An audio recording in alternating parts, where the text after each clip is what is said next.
Hello and welcome to the Publishing Goblins Oracle Dice 2nd edition. Today I'm going to show you what the 1st edition looked like and how the dice are generally used. So each dice set comes with a 6x9 guidebook. The original was just about 140 pages, about 134 of them were text about how to use the dice, and the last few were just thanks to backers. So this guidebook walks you through all of the dice and all of their different faces, face by face, with full page text on each face. There's also text in here on how to read on the grid. And at the end of the book, there's a bit more about how dice interact, what reading looks like. And for the most part, a lot of the stuff in this is going to be kept. There'll probably just be things added and a few things changed. And also, the new version of the guidebook is going to be in full color. So when you're flipping through the book trying to figure out which die is which, you'll be able to tell the color of the dice on the page really easily. And when you're working with a set of dice like these, one of the easiest ways you can figure out which die you're looking for is based on the color. So the original set was 14 dice, which you can see here. Each one is a unique color and has 6 distinct faces on it. And also each die is kind of ruled by a theme. So the yellow die here, this is the summer die. So you have summer, you have spring, you have winter here, and over here is autumn. So you have a die for each season, and then a number of the other dice do some really different things. You have this one here, which is the elements die. This one here is the suits die, and the suits die is all the suits of tarot plus 2 extra faces. One is the crown, meaning major or major arcana, and one is void, which is to be suitless. We have the mariner's die, which was a guest die, which was designed by Samantha Dow. It has dice faces that are about ship life and sailing. You have the alchemist die, which was developed and designed by the caretaker, which has alchemical symbols on it. And then you also have the metamorphosis die, which was done by Amy Smith, and the metamorphosis die follows the life cycle of the monarch butterfly. Those are all guest dice, which will be making a return. And then some of the other ones that we have here. This red die is the obstacles die, so this face here is the tower, which is just like the Tower of Tarot. You have oppression, within, without, peace, conflict, and it just focuses on the concepts of obstacles and things that are in your way. How things are in your way.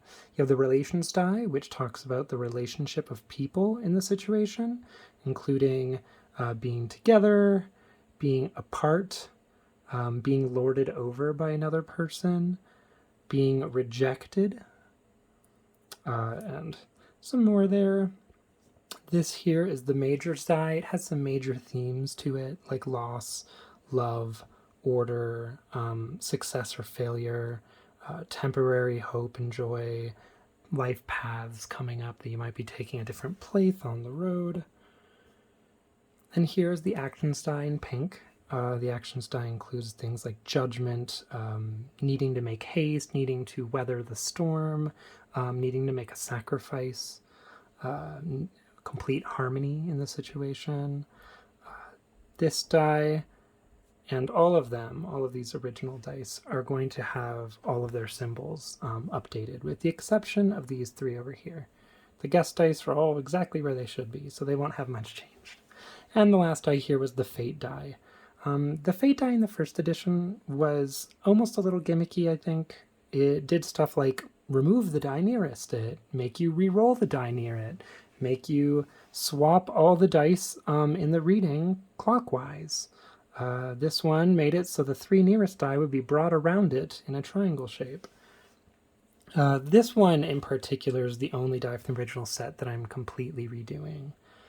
just because I think there's something more important I can do with the space on this die. So this one's changing almost completely. The rest of them are just having their symbols updated, which is to say they will be a bit cleaner, nicer looking, especially like on the fist on the summer die. It's a little ill-designed, which I can say because I designed them. And so I'm having Amy Smith, who did the Metamorphosis die on the original set, redesign all the symbols on these. And some of these dice are going to have symbols changed. Like on the Winter die, the wall face and the face of isolation, both of those are changing entirely into new faces. Whereas on the Action die, I'm changing the Harmony face to a different face. It's going to be Rays, and it's about cutting things down to their base to start over. The Obstacle die, I'm replacing both the within and without faces, just because I feel like there's something more interesting I can do with that space.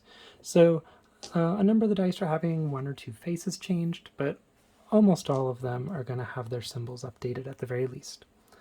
So when you have Oracle dice like this, the question becomes, what do you do with them? Very simply, you read them. It's very similar to tarot. So you're going to, in this case though, pick which dice you want to use in a reading. And it's usually going to be the ones that you think will best serve the purpose of the reading.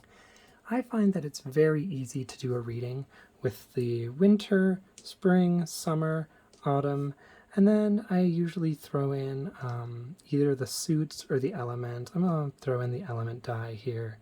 And for fun, we'll throw in the majors die too.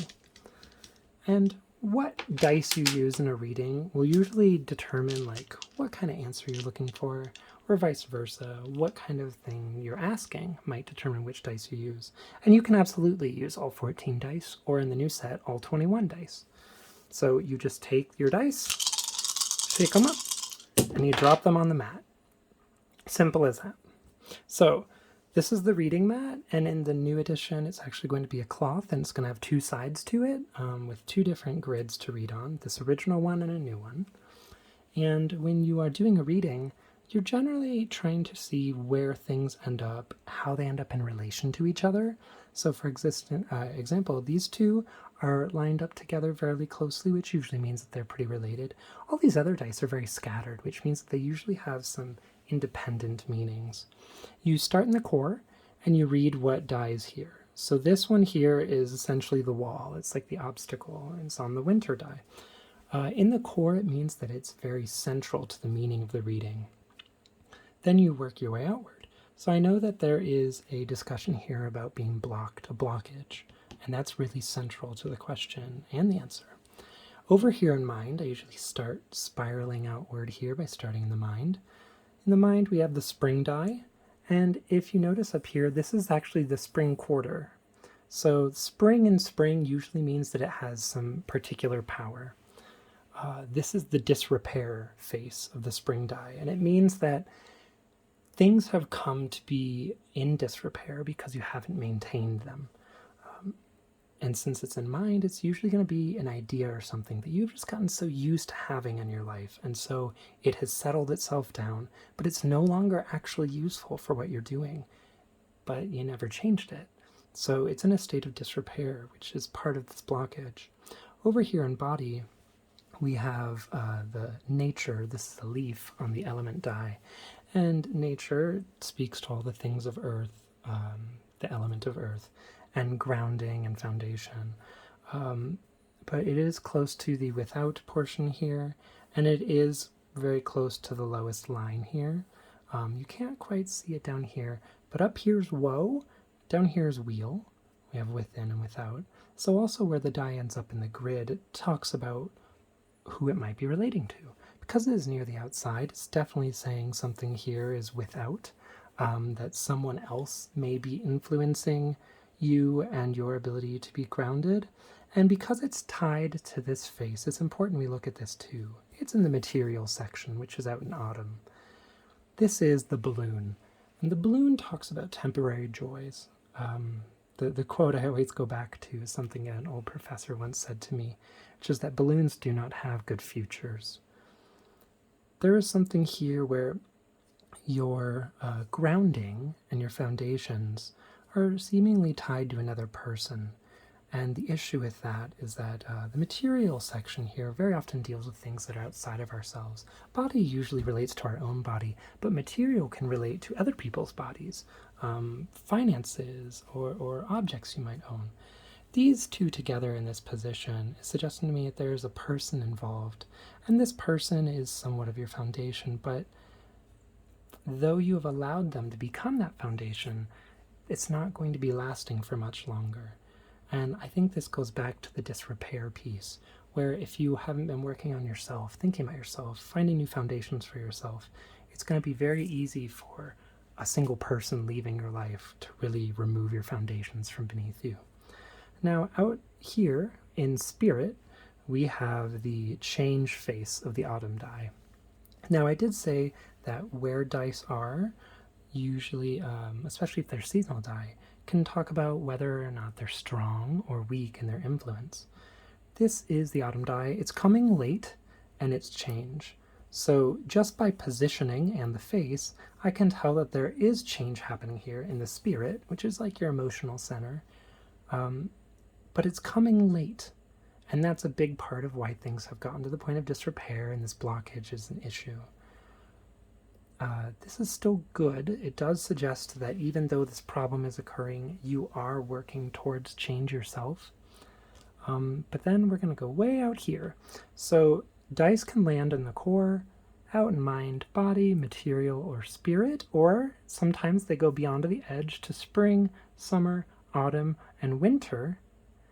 Or there are obviously going to be times that, they're dice. They will tumble off the table, or they will just at least leave the mat, like we have over here.